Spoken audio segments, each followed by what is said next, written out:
এই যে এখন বৃষ্টি হচ্ছে, সবাই মিলে ভিজতে পারি। অনেক কিছুই অরক্ষিত, অনেক কিছুই খোলা, যেমন আকাশ, ভোরের বাতাস, রক্ত মাখা ধুলা। তোমরা যারা অনেক দূরে, মগরা থেকে পাহাড়পুরে, রক্ত ঢেলে হাড় বিছিয়ে অরক্ষিত পথ বেঁধেছ স্বাধীনতার।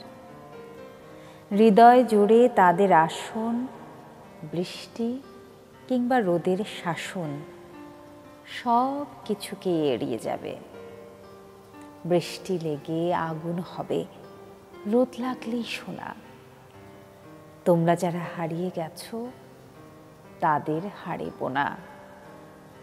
বাংলাদেশে বৃষ্টি হবে, রোদ লাগলেই শোনা। কি চমৎকার কথামালা, কি চমৎকার শব্দের বুননে তৈরি হয়েছে কবিতাটি। প্রিয় কবি নির্মলেন্দু গুণের রোদ উঠলেই শোনা কবিতার শিরোনাম। এদিকে মিলে গেল কাকতালীয়ভাবে আজ সকালেও কিন্তু সোনাঝরা রোদ উঠেছে বাইরে। চারদিকে এই রোদের আভাস বলে দিচ্ছে আজকের দিনটা সকলের ভালোই যাবে, প্রত্যাশাটাও তেমন। শুভ সকাল, আমন্ত্রণ জানাই সকাল 24-এ। আজ মঙ্গলবার 13 জ্যৈষ্ঠ 1432 বঙ্গাব্দ, 27 মে 2025 খ্রিস্টাব্দ। সঞ্চালনা করছি অনুষ্ঠানটি তাসনুভা মোহনা। আজ যেহেতু রোদ ঝলমলে সকালের কথা বললাম, সেহেতু আবহাওয়ার খবর জানিয়ে দেওয়া যাক। চলুন জেনে আসি গত 24 ঘন্টার আবহাওয়ার তথ্য, সেই সঙ্গে জানিয়ে দিচ্ছি আজ সারাদিনের আবহাওয়ার পূর্বাভাস। ঢাকায় গেল 24 ঘন্টায় সর্বোচ্চ তাপমাত্রা ছিল 34.4 ডিগ্রি সেলসিয়াস, সর্বনিম্ন তাপমাত্রা ছিল 27 ডিগ্রি সেলসিয়াস। রাজশাহীতে সর্বোচ্চ তাপমাত্রা ছিল 30.4 ডিগ্রি সেলসিয়াস, সর্বনিম্ন তাপমাত্রা 26 ডিগ্রি সেলসিয়াস। রংপুরে সর্বোচ্চ তাপমাত্রা ছিল 30 ডিগ্রি সেলসিয়াস, সর্বনিম্ন তাপমাত্রা 25.5 ডিগ্রি সেলসিয়াস। ময়মনসিংহে সর্বোচ্চ তাপমাত্রা ছিল 33.2 ডিগ্রি সেলসিয়াস, সর্বনিম্ন তাপমাত্রা ছিল 25.8 ডিগ্রি সেলসিয়াস। চায়ের শহর সিলেটে সর্বোচ্চ তাপমাত্রা ছিল 34.8 ডিগ্রি সেলসিয়াস, সর্বনিম্ন তাপমাত্রা ছিল 24 ডিগ্রি সেলসিয়াস। বন্দরনগরী চট্টগ্রামে সর্বোচ্চ তাপমাত্রা ছিল 34.4 ডিগ্রি সেলসিয়াস, সর্বনিম্ন তাপমাত্রা ছিল 26.6 ডিগ্রি সেলসিয়াস। খুলনায় সর্বোচ্চ তাপমাত্রা ছিল 34.5 ডিগ্রি সেলসিয়াস, সর্বনিম্ন তাপমাত্রা ছিল 27 ডিগ্রি সেলসিয়াস। বরিশালে সর্বোচ্চ তাপমাত্রা ছিল 34.6 ডিগ্রি সেলসিয়াস, সর্বনিম্ন তাপমাত্রা ছিল 27.3 ডিগ্রি সেলসিয়াস। দেশের সর্বনিম্ন তাপমাত্রা ছিল তেঁতুলিয়াতে 23.3 ডিগ্রি সেলসিয়াস এবং দেশের সর্বোচ্চ তাপমাত্রা ছিল ফেনীতে 36.3 ডিগ্রি সেলসিয়াস। আজ রংপুর, রাজশাহী, ময়মনসিংহ, চট্টগ্রাম ও সিলেট বিভাগের অনেক জায়গায় এবং ঢাকা, খুলনা, বরিশাল বিভাগের কিছু কিছু জায়গায় অস্থায়ীভাবে দমকা হাওয়াসহ বিদ্যুৎ চমকানো বা হালকা থেকে মাঝারি বৃষ্টি অথবা বজ্রসহ বৃষ্টি হতে পারে। সেই সাথে রংপুর, রাজশাহী, ময়মনসিংহ, চট্টগ্রাম ও সিলেট বিভাগের কোথাও কোথাও মাঝারি ধরনের ভারী থেকে ভারী বর্ষণ হতে পারে। আজ সারা দেশে দিনের তাপমাত্রা এবং রাতের তাপমাত্রা সামান্য বৃদ্ধি পেতে পারে। এই ছিল আবহাওয়ার খবরাখবর। যদিও জ্যৈষ্ঠ মাস চলছে, তবুও কিন্তু বৃষ্টিপাতের সম্ভাবনা এবং বৃষ্টিপাত হওয়াটা একটা নিত্য নৈমিত্তিক ব্যাপার হয়ে দাঁড়িয়েছে। এদিকে বেশ কয়েকদিন ধরেই উত্তরবঙ্গে নদী ভাঙনের কথা বলছিলাম, তার ধারাবাহিকতায় সিরাজগঞ্জের খবর জানাতে চাই। সিরাজগঞ্জে আগ্রাসী রূপে এখন যমুনা নদী, সেই সাথে দেখা দিয়েছে ভাঙন। বর্ষার আগে এমন ভাঙনে নদী গর্ভে বিলীন হচ্ছে ফসলি জমি, দুশ্চিন্তায় নদী পাড়ের মানুষেরা। সিরাজগঞ্জ থেকে যুক্ত করছে সহকর্মী হিরক গুলকে। হিরক, শুভ সকাল জানাই আপনাকে। নদী ভাঙনের গল্পটা আসলে বেশ কয়েকদিন আগে থেকেই শুরু হয়েছে, কিন্তু যমুনার নদী ভাঙন যদিও নিত্য নৈমিত্তিক ব্যাপার, তবুও তো বর্ষা এখনো আসেনি। এই ভাঙনের কারণে নদী পাড়ের যে মানুষরা রয়েছে, তারা আসলে কিভাবে জীবনযাপন কাটাচ্ছেন? শুভ সকাল আপনাকে।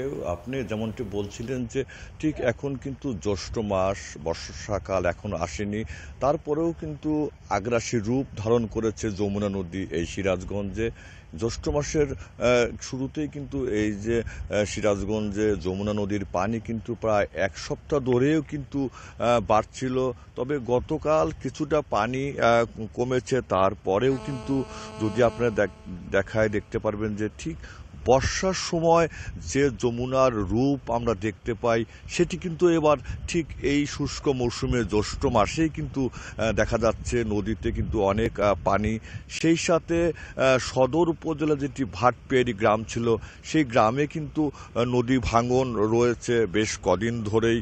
আপনারা দেখতে পাচ্ছেন যে ঠিক ভোর থেকে আমরা এই ভাটপিয়ারি গ্রামে এসেছি। সেখানে যে নদী ভাঙন এলাকায় পানি উন্নয়ন বোর্ডের পক্ষ থেকে সেখানে বালি ভর্তি যেটা জিও ব্যাগ কিন্তু নিক্ষেপ করছে।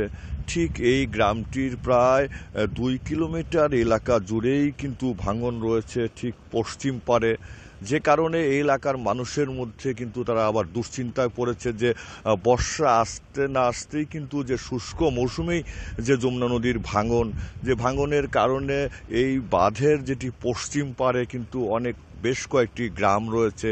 সেই গ্রামগুলোর মানুষ আমরা দেখেছি যে প্রতিদিন তারা যমুনা পাড়ের যে ভাঙন এলাকায় আসছে এবং তাদের সাথে কথা বলেছি। তারা যেটি বলছে যে গত শুষ্ক মৌসুম থেকেই যে ভাঙন ছিল এবারও কিন্তু সেই ভাঙন রয়েছে এবং তারা বলছে যে বেশ কয়েকবার কিন্তু তাদের এই ভিটে মাটি হারিয়ে তারা শেষ মুহূর্তে কিন্তু এই যে নদীর পশ্চিম পাড়ে এসে বসত ঘর করেছিল, ঠিক আবারও সেই আগ্রাসী রূপ ধারণ করায় তাদের মধ্যে কিন্তু আবার দুশ্চিন্তা পড়েছে। তবে পানি উন্নয়ন বোর্ড যেটি বলছে যে তারা জরুরিভাবে সেই পদক্ষেপটি গ্রহণ করছে এবং তারা করছে যে এই ভাঙন রোধে তারা পদক্ষেপ কিন্তু তারা নিচ্ছে। তবে এলাকাবাসীর দাবি যে জরুরি ভিত্তিতে আরও বেশি কাজ করার কিন্তু দাবি তারা জানিয়েছে। তাসনুবা। জি, অসংখ্য ধন্যবাদ হীরক আমাদের সঙ্গে যুক্ত হবার জন্য, তথ্য শেয়ার করবার জন্য।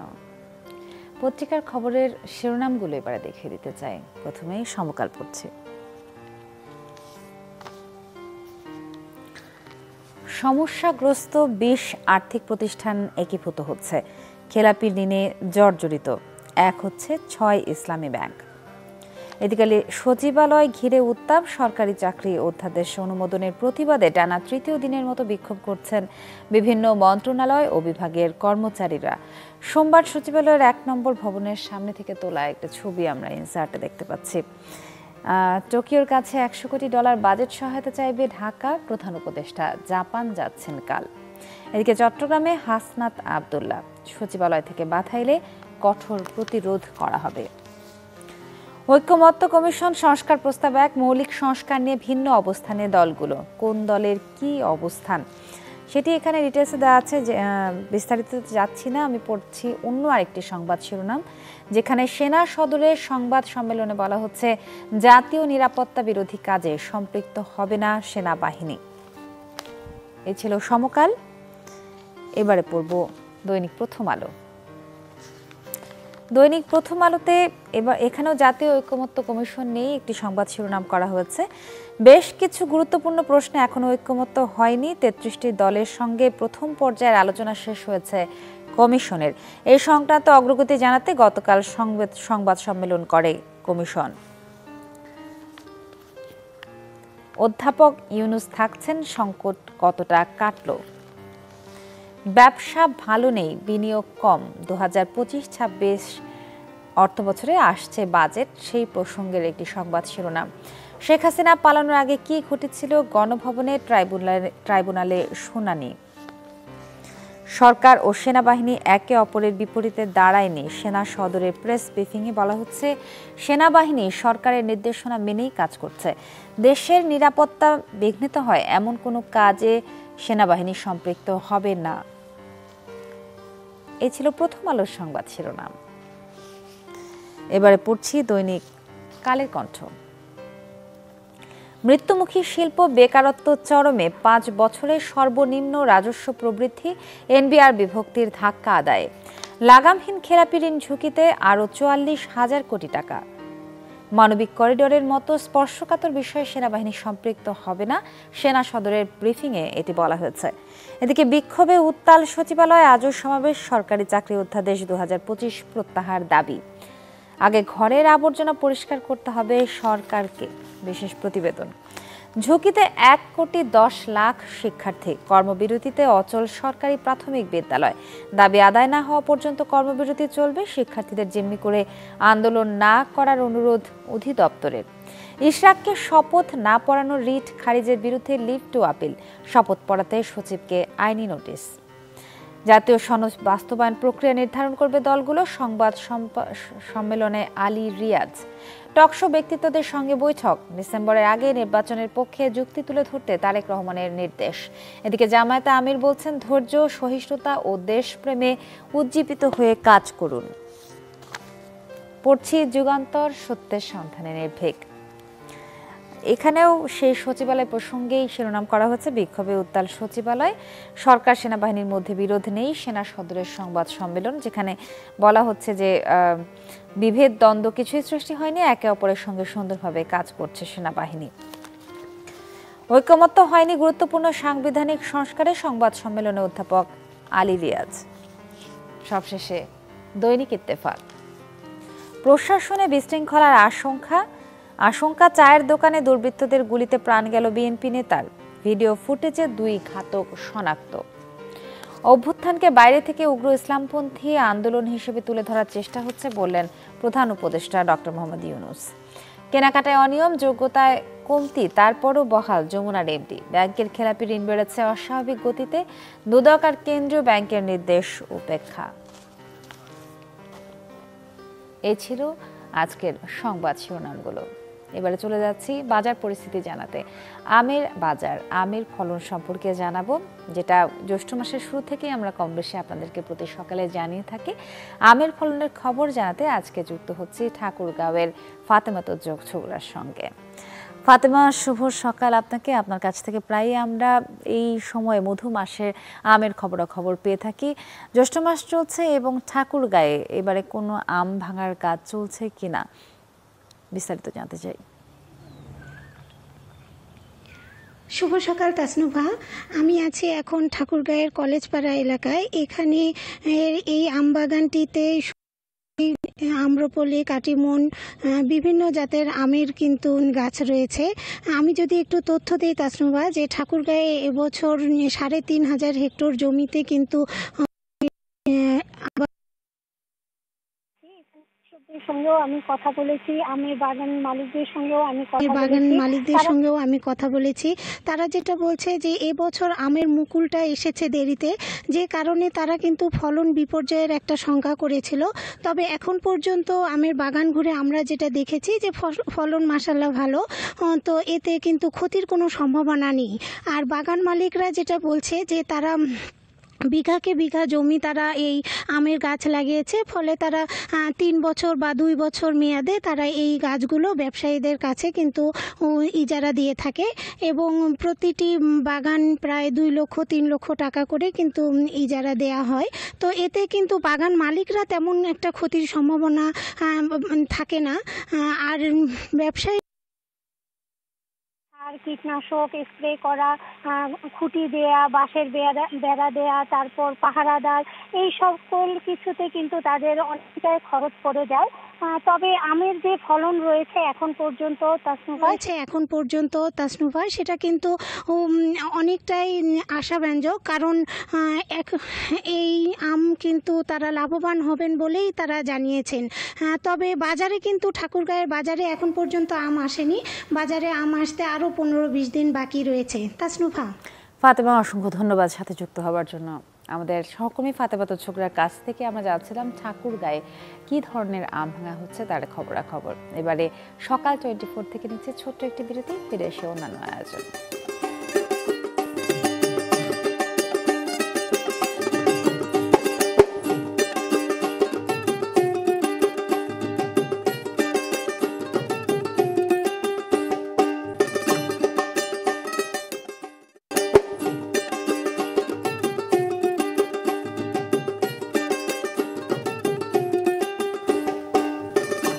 আমন্ত্রণ আরও একবার, সকাল 24 দেখছেন, সাথে আছে তাসনুফা মোহনা। উপকূলের খোঁজ নিয়ে আসি, চলে যাই ভোলা জেলায় এবং সেখান থেকে যুক্ত করি সহকর্মী আদিল হোসেন তপুকে। জানি উপকূলের আবহাওয়ার খবরাখবর। তবু শুভ সকাল জানাই আপনাকে। আজকে রাজধানীতেও সকালবেলা রোদ ঝলমলে সকাল ছিল, দেখতে পাচ্ছি ভোলাতেও ভীষণ ঝলমলে একটি সকাল। উপকূলের আবহাওয়া সবসময় থাকে একটুখানি আনপ্রেডিক্টেবল, সেই জন্যই আপনার কাছে জানতে চাই ভোলার আবহাওয়া আজকে কেমন। তাসনুবা শুভ সকাল। আসলে রাজধানীর মতো ভোলার আকাশও কিন্তু রৌদ্রোজ্জ্বল আবহাওয়া। গত সন্ধ্যার দিকেও কিন্তু একটু গোমট ছিল, কিছুটা বাতাস ছিল, তবে সেটি কেটে গেছেই বলা যায়। এই মুহূর্তে রৌদ্রোজ্জ্বল আবহাওয়া। উপকূলের মানুষ গত কয়েকদিন ধরে যে মিডিয়া, গণমাধ্যম কিংবা ফেসবুকের মাধ্যমে যারা যেটি জানতে পেরেছিল যে ঘূর্ণিঝড়ের শীর্ষ সংকেত, সেটি কিন্তু এখনো কোনো ধরনের চিহ্নই এখন পর্যন্ত দেখা যাচ্ছে না। তবে প্রস্তুতির কিন্তু কমতি নেই, কেন এই ঘূর্ণিঝড়ের এই মৌসুম কিন্তু ঘূর্ণিঝড়ের মৌসুম। আর মে মাসে আসলে তো সেই ঘূর্ণিঝড়ের প্রবণতা থাকে এই উপকূলে সবচেয়ে বেশি। এই মাস জুড়ে কিন্তু 8টির মতো ঘূর্ণিঝড়ের পরিস্থিতি তৈরি হয়েছে, তার মধ্যে 5টি কিন্তু এই মে মাস জুড়েই কিন্তু এই ঘূর্ণিঝড় হয়েছিল। তো সেই ক্ষেত্রে প্রশাসন এই মাসকে কেন্দ্র করে বা এই ঘূর্ণিঝড়কে কেন্দ্র করে তারা কিন্তু প্রস্তুতি নিয়েছেন। ইতিমধ্যেই প্রশাসনের পক্ষ থেকে তারা ঘূর্ণিঝড় প্রস্তুতি সভা করেছেন এবং সেই সভার মাধ্যমে তারা 869টি আশ্রয় কেন্দ্র প্রস্তুত রেখেছেন। ভলান্টিয়ারদেরকে বলা হয়েছে যখন সিগন্যাল বাড়বে তারা যেন প্রচারণা চালায়। পাশাপাশি যে জায়গায় বেড়িবাঁধ রয়েছেন, যে ঝুঁকিপূর্ণ বেড়িবাঁধ, সেগুলো যেন ঠিক থাকে সেজন্য পানি উন্নয়ন বোর্ডকে নির্দেশনা দেওয়া হয়েছে। যদিও পানি উন্নয়ন বোর্ডের 334 কিলোমিটার বেড়িবাঁধ, তার মধ্যে 40 কিলো হচ্ছে ঝুঁকিপূর্ণ, এর মধ্যে 18 কিলোমিটার হচ্ছে অধিক ঝুঁকিপূর্ণ এবং সেটি প্রায় বলা যায় যে মনপুরে সবচেয়ে ঝুঁকির মধ্যে রয়েছে। তো সেই যদি এই ঘূর্ণিঝড় সৃষ্টি হয় তাহলে মনপুরায় হয়তো বা কিছুটা পানি উঠতে পারে, সেই জন্য পানি উন্নয়ন কিন্তু প্রস্তুতি রেখেছেন জিও বিভাগের মাধ্যমে। এছাড়াও এই ঘূর্ণিঝড়ের মৌসুমে কিন্তু চরাঞ্চলের মানুষরা কিন্তু সবচেয়ে শঙ্কার মধ্যে থাকেন। সেই চরাঞ্চলের জন্য মানুষ যেন ঘূর্ণিঝড় যখন শুরু হবে তখন যেন তাদেরকে নিয়ে আসা হয় উপকূলে নিরাপদে, সেই জন্য কোস্টগার্ড, নৌবাহিনীদেরকে বলা হয়েছে। তো সব মিলিয়ে বলা যায় যে প্রস্তুতি রয়েছে। উপকূলের মানুষ যদি ঘূর্ণিঝড় হয় তাহলে হয়তো বা তারা নিরাপদে চলে আসবে। তবে শঙ্কার যে বিষয়টি থেকেই যায় সেটি হচ্ছে মাছ ধরার যারা রয়েছেন সাগরে, যদিও 58 দিনের নিষেধাজ্ঞা চলছে, তবে আমরা যেটুকু জানতে পেরেছি বিভিন্ন ঘাটে কথা বলে যে এই এখানে এখন নদীতে মাছ না থাকার কারণে অনেকেই সাগরে মাছ ধরতে গিয়েছেন এবং তারা যদি নিরাপদে না থাকেন তাহলে হয়তোবা এদেরকে নিয়ে একটা দুশ্চিন্তার কারণ থেকেই যায়। এর আগেও ঘূর্ণিঝড়গুলোতে আমরা দেখেছি যে যারা সাগরে মাছ ধরার জেলেরাই কিন্তু সবচেয়ে বেশি নিখোঁজ হয়েছেন, মারা গিয়েছেন। তো উপকূলে সবচেয়ে এই ঘূর্ণিঝড় আসলে সবচেয়ে ঝুঁকিতে থাকে এই জেলেরা। তো এদের নিরাপদ রাখার জন্য প্রশাসনের পক্ষ থেকে আরো তৎপরতা চালাবেন বলে জেলা প্রশাসক আমাদেরকে জানিয়েছেন। তো ভোলার আবহাওয়া নিয়ে এই ছিল আমার কাছে সর্বশেষ। তাসনুবা। জি, আসলে যে কোনো পরিস্থিতিতে উপকূলের মানুষ, সাধারণ মানুষের যে নিরাপত্তা সেটি যেন বিঘ্নিত না হয় সেটি আমাদের প্রত্যাশা। অনেক ধন্যবাদ তপু আমাদের সঙ্গে যুক্ত হওয়ার জন্য। এই ছিল ভোলার আবহাওয়া পরিস্থিতি। এবারে চলে যাচ্ছি পিরোজপুরের সড়ক কাঠিতে সন্ধ্যা নদীর কোল ঘেঁষে গড়ে উঠেছে দেশের সবচেয়ে বড় কাঠের মোকাম। প্রতিদিন যেখানে লেনদেন হয় কোটি টাকা, তবে দুর্বল যোগাযোগ ব্যবস্থার কারণে অনেকটাই জৌলুস হারিয়েছে এই হাট। এবারে এই নিয়ে একটি প্রতিবেদন। নদীর নাম সন্ধ্যা, এর তীর ঘেঁষেই স্বরূপকাঠি উপজেলা শহর।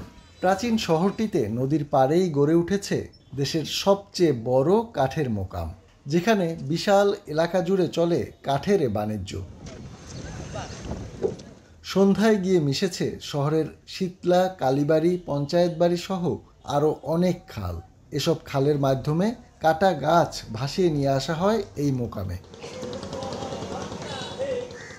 মানের উপর নির্ভর করে দাম নির্ধারণ হয় কাঠের। মানভেদে প্রতি ঘনফুট আকাশমণি 400 থেকে 1500 টাকা, মেহগনি 250 থেকে 1200 টাকা, শিরিষ 200 থেকে 1000 টাকা এবং অন্যান্য গোলকাঠ 250 থেকে 1500 টাকায় বিক্রি হয় এখানে। শুধুমাত্র গোলকাঠকে কেন্দ্র করেই জীবিকা 10,000 মানুষের, গড়ে যাদের আয় 25,000 টাকা। মেহগনি গ্যাসের দাম মোটামুটি ভালো, আর আকাশমণি গ্যাসের দাম একটু বেশি। আর 800, 1000 টাকা এভাবে করে হয়তো মাসে দেখা গেছে প্রায় 25,000 টাকার মতো ইনকাম আছে।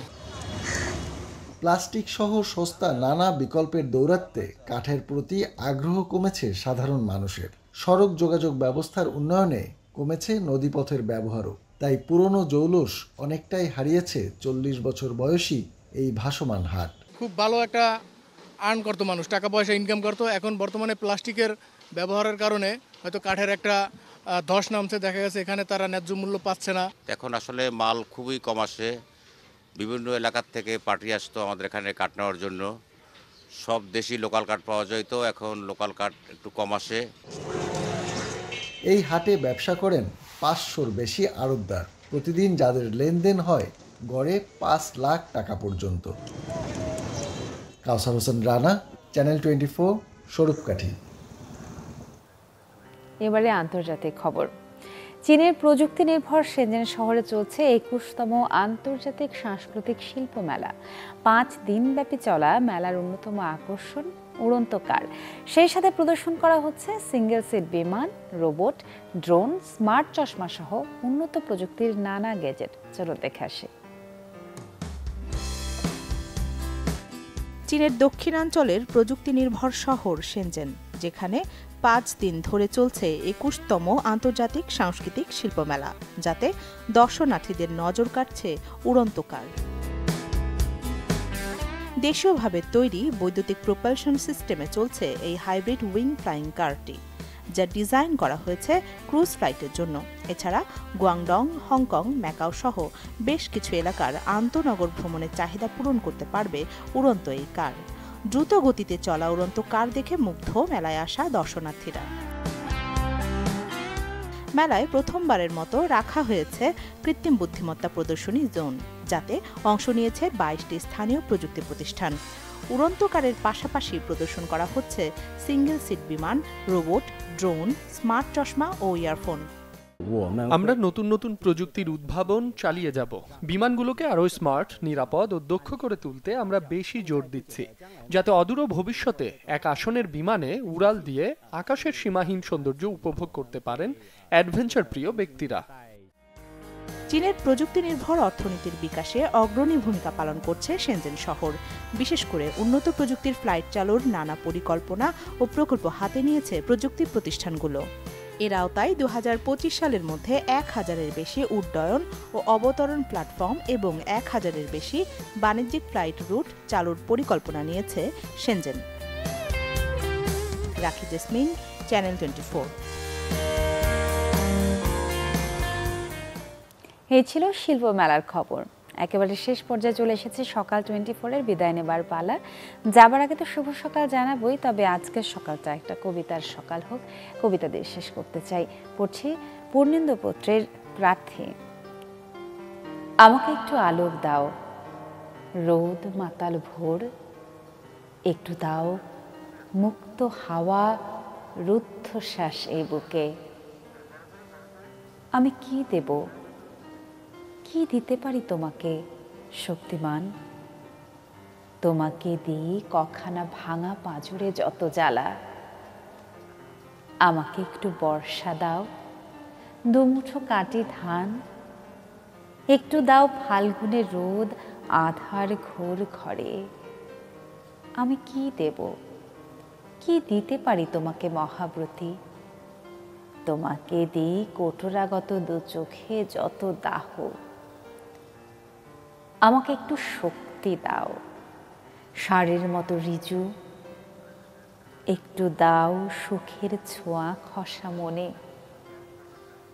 আমি কি দেব, কি দিতে পারি তোমাকে মহাপ্রাণ?